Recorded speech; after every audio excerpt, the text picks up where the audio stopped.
utter Worldie.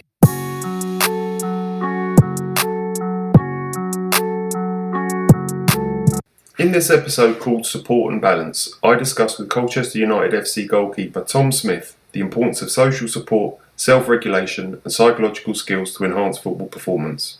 We discuss the importance of social and family support networks, teammates and the influence of coaches to offer a balanced psychological perspective to optimise performance.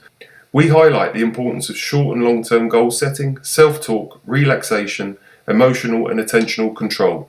We also discuss the importance of self-monitoring and reflection and how Tom regulates this process, as this has been shown to be essential in achieving elite level status in sport. Welcome, Tom. Thanks for joining me. Thank you for having me. I'm looking forward to it. Good man. So, just firstly, you're at Colchester at the moment, Colchester United, and you're also nearing finishing your degree in economics. Is that correct? Yeah, so I joined Colchester permanently in the summer. I was on loan there to the back end of last season from Arsenal, where I spent my whole sort of academy days. And then on the side, I've been doing a university degree that I finish in the next couple of weeks, which is good. And I graduate in the summer of 24. So you joined the long line in bright goalkeepers. I think it was another one, Shaka Hislop, wasn't there? I think he had got a degree in mechanical engineering, and I think he did some of his internship at NASA. So you got big boots to fill there. Wow, yeah, that's. I didn't realise he went that far with it to stuff with NASA. I doubt I'll be going to space anytime soon, but yeah, there's certainly a few, especially nowadays. I think it's becoming more of a thing that footballers are doing degrees or qualifications on the side. So I'm glad to just join the list. Good man. Okay, so as I mentioned to you just before this, we're going to talk about three things that can improve, directly or indirectly, improve athletic performance, but that being social support, self-regulation, and psychological skill use. So we'll start with social support, and that can be either structural or functional, and it's being associated with increased sporting performance. So your structural support, Tom, is your individual network and your social relationships. And then the functional support can be categorised either perceived or received social support.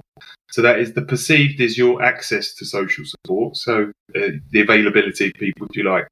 And the received is what people offer, so specific actions of support from individual and social networks. So just explaining that, so if we go with social support, and we'll say structural support, so your individual network, your social relationships, do you find that helps you with your football and your performance? Yeah, I'd say definitely. And I think most people would probably find this. I've been very lucky growing up with a quite a strong family support network. So my sort of go-to people at home have always been there. My mum and dad have always been involved in my football. Brother, sister, same thing. We're all very sporty family, so that helped. And then obviously my friends from school and people outside of that, if they understand what you're going through and how your life is as a sports person a bit different, I think it certainly helps, because it does take a bit of pressure off you, and it makes you go into matches, into training a bit more relaxed and less anxious, because you know that no matter what, you've got people around you who are helping you get to the next stage and helping you progress, and people to fall back on if things don't always go well, because in sport, injuries, you lose games, make mistakes. So I definitely think that having that support network and social network around you allows you to just be a bit more relaxed and less tense going into performance, which inevitably makes you perform better. Yeah, and you're spot on. You've just lined up another link there for me. It's been related to stress management in a way, that how you handle performances. So having that network around you and people to go to. And do those people, do you seek them out? Do they come to you, or how does it work? I think it's different for everyone. So, for example, my dad is very forward, and he comes to me and speaks to me and asks me a million different questions about how training was, what the tactics are maybe. So he's very forward with it. Whereas on the other hand, my mum is a bit more of a backseat, where I would go to her saying, or this has happened, or I'm feeling a bit stressed, this, that, and the other. And the same throughout my friends and similar. My girlfriend's very sort of like similar to my mum, on a bit more of a backseat, and I go to her, and it sort of helps having that bit of balance of a bit of everything. Because I'd imagine if everyone was like my dad, I'd feel extra pressure because there's so much asking on top of me. Whereas if everyone was like my mum, I'd feel like no one necessarily would always care. So it's good to have that balance, I think, of different personalities, different opinions, that allows you to sort of, in certain moments, seek you being the person going to people, and in other moments feel like you're valued in a way because other people are taking interest in you and your thoughts, feelings, your processes, whatever it might be. Yeah, that's a great answer. I think that's very intuitive. So that would be perceived. So perhaps your mum and your girlfriend would be the potential access for the support, and received would be, like, say, your dad, where specific actions of the individual, say your father, would, perhaps come to you. So you've got either initiate it or you respond to the support that you have. Would that be fair? Yeah, I totally agree. And the balance of it makes it good, because you sort of, in different moments, you know who to speak to, and in different moments you also sort of just feel better about yourself because you have that choice of speaking to someone a bit more forward and speaking to someone who's a bit more reserved, and this, that, and the other. Yeah, and you mentioned friends as well, Tom. So do you speak with your friends? Have you got friends in football and away from football? So I grew up with many. Well, probably in our age group there was 20 odd players per sort of age group, and so through the years you lose contact with some of them, but some of them you sort of make quite a close bond with. So in terms of football ex-teammates and current teammates, certainly you, after getting to know someone for a few weeks or a few months, you realise who are the people you go to, who are the people, if you had any problems or worries, would be the people to get around you and sort of lift you up. And similar to my friends out of football, who have, because I joined Arsenal when I was 7, they've sort of always known me as being a footballer, so they've always understood how my life is just different. And I think sometimes that makes it difficult for them to quite understand, because it's not, you've worked in football, it's not a normal life for 15, 16-year-olds. But I think that also allows me, as you were talking about, it allows them to sort of listen to me, because they don't really understand what it's like.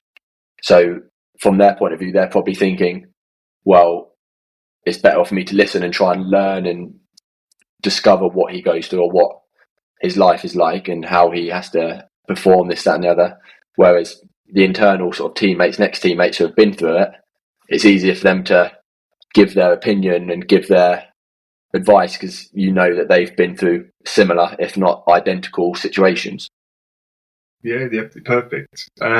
So I would say that. So when I was playing, I would be quite conscious of what I was doing. So I would go to sometimes people for different things. So some friends I may go that were completely away from football, that had nothing to do with it, because that was a bit of an escape for me, and they wouldn't ask me about it. And then I may access other friends or other groups that may offer some guidance or something, to give me something to think about when I was more receptive to it and it was the right time. Do you have anything that you can think of like that, Tom? Yeah, I totally agree. I've got so I'd call my schoolmates throughout secondary school in particular, I was sort of known as Tom the footballer, because everyone just sort of found out, and that became me. So my school friends were very heavily involved with my football and with what I was going through. But actually recently, in the last sort of, I'd probably say 2 or 3 years, one of my old primary school friends, who actually, he did play for MK Dons, and he also went through the journey with me.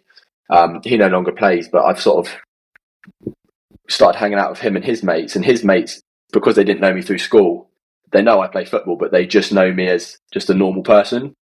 So quite often when I would hang out with them, like in the summer, we'd just go play tennis, and I'm not treated as a footballer.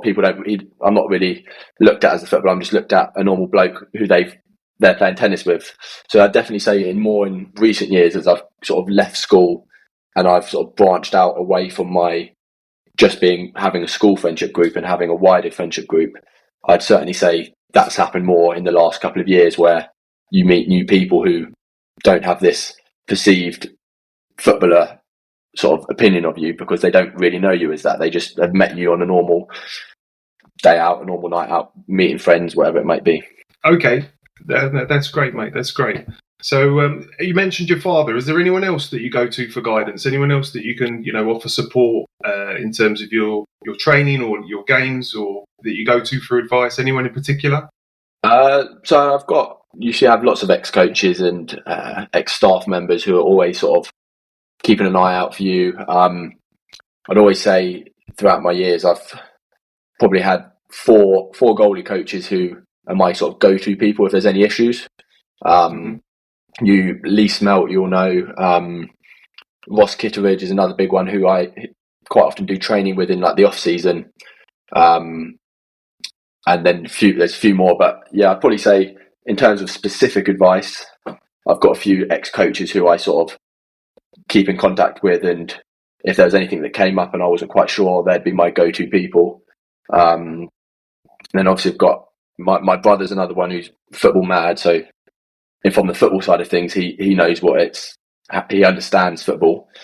And then you've got most footballers now have got an agent who, again, I'm quite a laid back person, so my agent doesn't have to do too much. He doesn't have to message me every week to check I'm okay, but there's another person who I trust fully that if anything happened or I needed a bit of advice or wanted just to talk for 15 minutes, he would always be there. But yeah, I'd probably say the people I lean on most are sort of the ex-coaches, because they know what you're going through, so it allows you to sort of really express what you're feeling or how your performances might be going, form, out of form, so they understand a lot on a lot deeper level. Yeah, okay. And just going to allude to a quote here. So it says, in times of difficult, a support system can be the anchor that keeps you grounded. And I think that's quite useful. And I say the word anchor because it's keeping you grounded and keeping your feet on the ground, offering alternative solutions to problems or issues, or, an alternative perspective can sometimes be useful, can't it, Tom?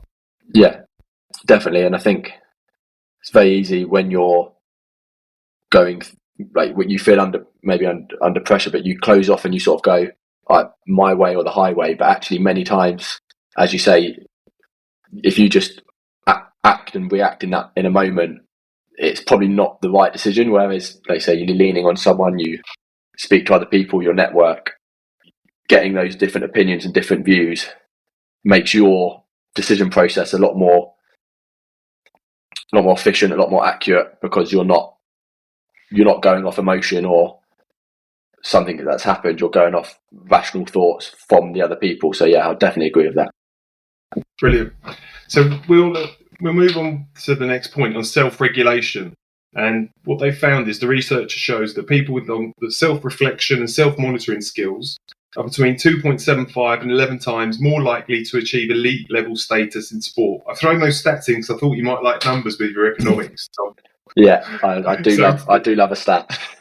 Okay, but there's a stat then. So 2.75 to 11 times more likely to achieve elite level status through self-reflection and self-monitoring.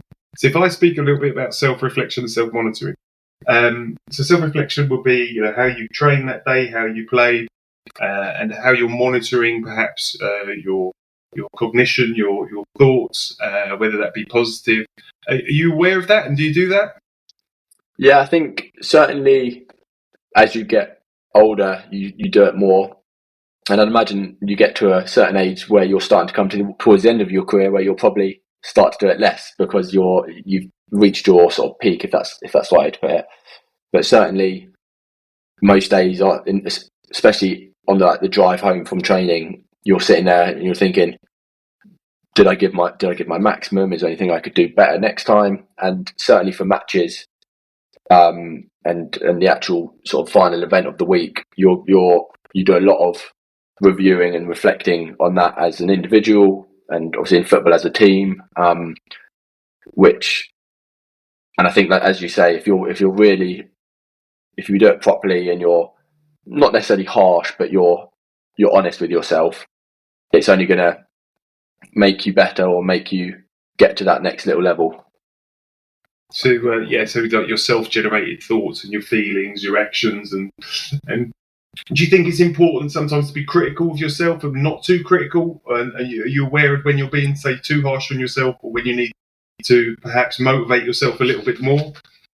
Yeah, and I think that's where other people can sometimes help, because I'm a goalkeeper, so every goal that you concede, you look at and you're your harshest critic, and you're going every little minute detail.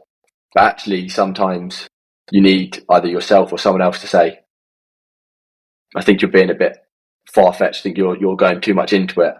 And then at other times, you need the opposite, and you need someone to push you to sort of really look at it, or look at yourself and how you've acted or how you've done. And again, similarly, it's just about this balance of certain moments you need that honest reflection of, I've not been good enough, or I've not done my best work. And then at certain times you need to say to yourself, you've given it your all, it hasn't quite gone right, don't beat yourself up about it. Yeah, and then you'd lend itself back to the social support aspect, wasn't it, of that self-regulation? Yeah. So one transitions into the other. Okay, and then I would say sometimes you can be a bit overly critical, and that can sort of lead into your personal life. And I think that sometimes you have to be aware of that, don't you? And try and regulate that. So again, like most things, trying to strike a balance with not being too critical, but also being critical and honest with yourself to get the best out of yourself. Yeah, and that's what I mean. I think it's very easy to say you've had a bad performance and you go, and then the next 24 hours on your day off, you're in a bad mood, you're overthinking things. So again, it's about finding, accepting you've not done your best, or you've not had a great performance, but then going, right, well, it's a new day. On Monday, I've got to start the week and start the cycle of performance again. Let's start fresh, because it's very easy for it to leak out onto yourself, onto other people, which is where, like I say, regulating and making sure that you don't get too high and you don't get too low in those moments. Yeah, that's a great point. So, the last one here is so psychological skill use, and that will be things like self-talk, Tom. So you may talk yourself through an action, or verbalize it or internalize what you're doing, and then other things like relaxation and goal setting. Let's start with goal setting. Do you set yourself short and long-term goals for the season or leading into a game?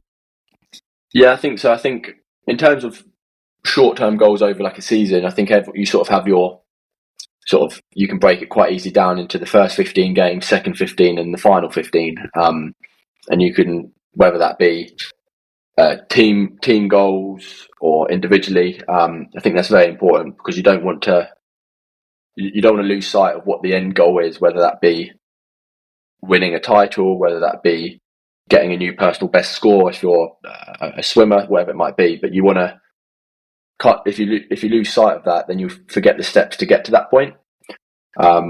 So like for me personally, it'd be stuff like clean sheets. It would be a save percentage of 70, whatever the goals would be. But I think breaking it up, and I think you want to make sure these goals are achievable, but also that will push you. Don't want to just say I want to get one clean sheet in 15, because probably any goalkeeper could do that if you average it out. But you also don't want to say I want to get 15 out of 15, because it's probably never going to happen. So I think the goals need to be achievable, and there needs to be a clear pathway to get to the final goal. And then on a more short term, game by game, I think because things can be so variable in those 90 minutes, for me, I sort of just think of just do the next thing right. Forget the thing in 3 or 4 times, or the action in 4 actions time. Just go, right, this goal kick is going to be good. And then the next thing, which might be a shot, I'm going to be clean, I'm going to catch it. So I just go action by action, because in those moments where you're actually performing, if you think too far ahead, you forget about what you're doing currently. And that's where I sort of feel mistakes kick in, is because you're thinking of what could happen next rather than just reacting to what is happening. Whereas when you're talking of those longer term goals, you have more time to think and change and adapt to that goal. Yeah, and there's the acronym, isn't it? The SMART goals. So the SMART being specific, measurable, attainable, recordable, timed. And there's another useful one. I think it's called GROW. So it's your goal, the reality rather, and the obstacle, and then the way. So there's and that's quite way. If you've got a big task in front of you, sometimes it's useful to break it down into manageable components and to make those realistic. Tom, so you mentioned, I think it was, say, 17 out of 17 saves, or being 100%. That's not always attainable, but to have those goals, if you like, achievable and realistic is quite important as well. Yeah, 100%. And I think that's where people can sometimes get a bit lost because they say they want to be perfect, but you can't always be perfect in a certain time frame or in a certain action. It takes a stepping stone of maybe being good to get to perfect. Yeah. And then you mentioned about taking a goal kick, and you said, right, this is going to be a good one. So that would be an example self-talk, Tom, wouldn't it? So, let's say you struck a bad ball, and then your next one, you may lean towards doing that in your mind or verbalizing it, saying, right, this is going to be a good kick. This is going to be a good kick. I'm going to break it down, make it, simplify it to ensure that you get the best outcome. Yeah. And I think I'll go back to a saying that my old goalie coach, Smelty, used to say, and he'd say, when you make a mistake or do something which is not quite right, if you react and throw your arms up, then everyone else around you knows you've made a mistake. But if you just think about the next thing and just don't really react, then most people probably won't recognise you've done a bad kick before or you've made a bad save, whatever it might be. And he would always say, so when you do something like that, just say to yourself, it's gone now. Next time, I'm going to do it better. And I think that's what I operate sort of day to day with playing in training and in matches. When something happens, and even if it's an amazing action, I now go, well, it's done now. I've got to do the next thing. And I think it's just that reassurance in your head that if you do something bad, you've always got another action. And if you do something good, it's great, but it's far from over. And that's why I think in my head, I probably say to myself during a game 20, 30 times, okay, that's good. Next thing. And just those 2 or 3 words of just keeps me level-headed and keeps me focused on whatever the next action might be. Yeah. So that would be an element of emotional control. So, as you say, keeping the balance to reduce the potential for an angry reaction or the build-up of anxiety. So to keep that balance, again, that would be more of an emotional component or control element, wouldn't it, Tom? Yeah, and I think in elite sport and in performance, it's very easy to, because there's so much emotion and it means so much, it's very easy to react or act on those initial emotions when actually if you paused the moment for 20 seconds, you'd probably do a different action instead. So it's important just to maintain that, like I say, the emotional control. Yeah, and do you do anything like, so if you're aware of that emotional control, do you do anything like relaxation? So I'll say meditation and breathing, but it doesn't have to be that. That's not for everyone. But is there anything that you would do leading into a game or a match or training that helps you relax so you don't build up too much tension? I think everyone's different. Some people have certain routines they do, certain music they must listen to, all these things that get them into the zone, into their happy place where they know they'll perform.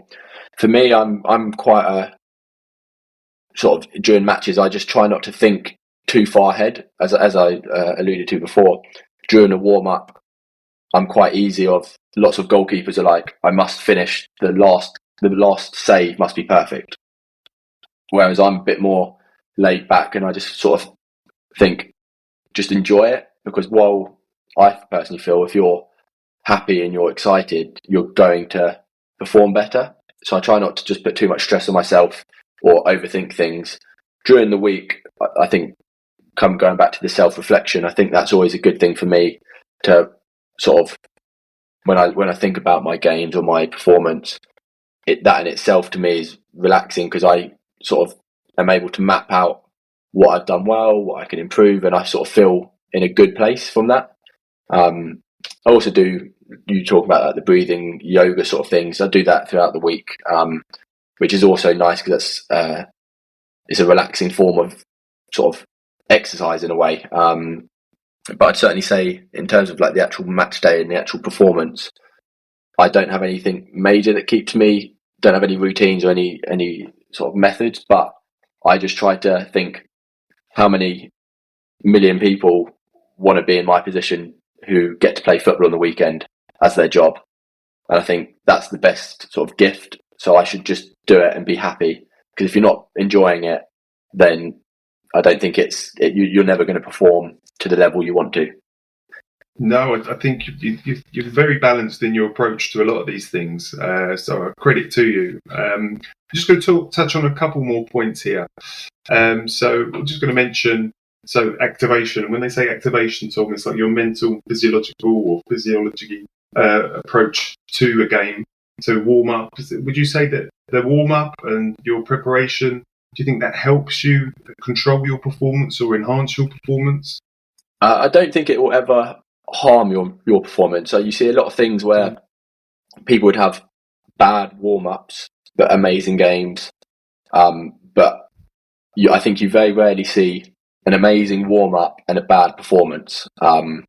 It does happen because there's so many variables, but I think certainly if you go into a warm-up thinking, I'm going to put myself in the best position to perform, you're more likely to perform. But if you go into the warm up half-hearted, you're probably going to go into the game in that same zone.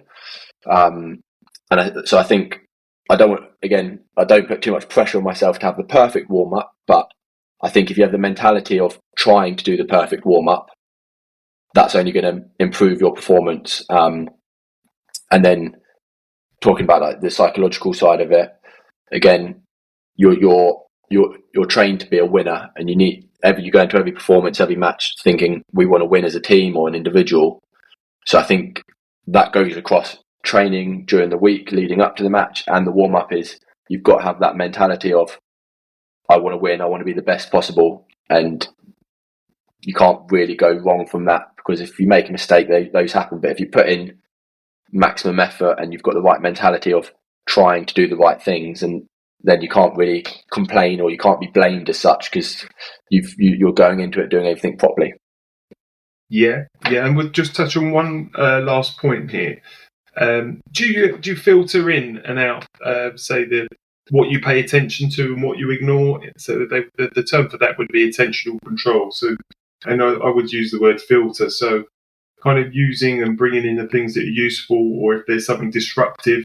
There's an element that's disruptive that may affect your performance. Are you conscious of those things?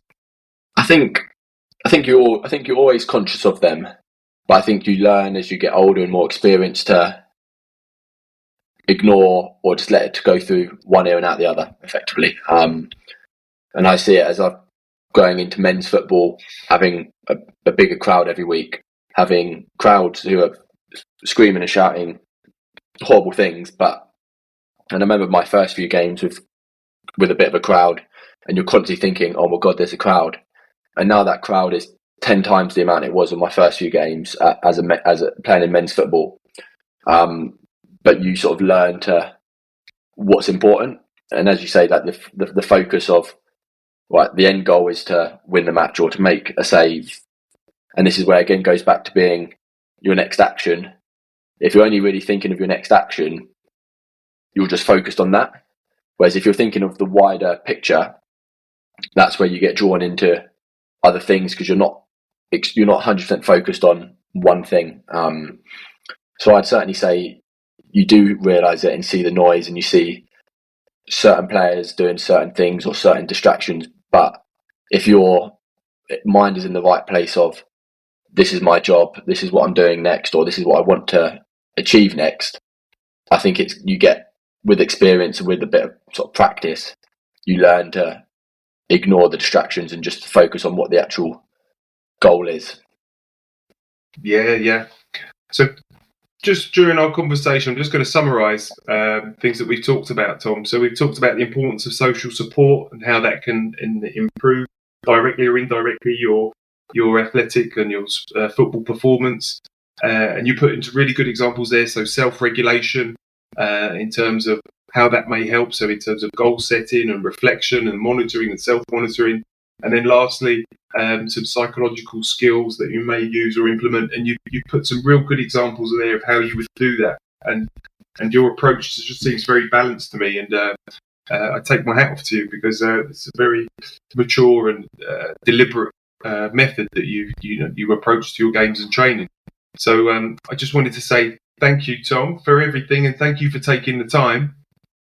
Yeah, no worries. It was good. Well, it was a good chat. It's very interesting, the whole topic, and I think it can quite often be missed, and people don't quite put the importance that they should on things like this, and how it does affect your performance, because it's massive. So yeah, it was good to chat about it. Brilliant. Okay, good catching up with you, Tom. Cheers, Richard. Thanks, mate. Utter Worldie.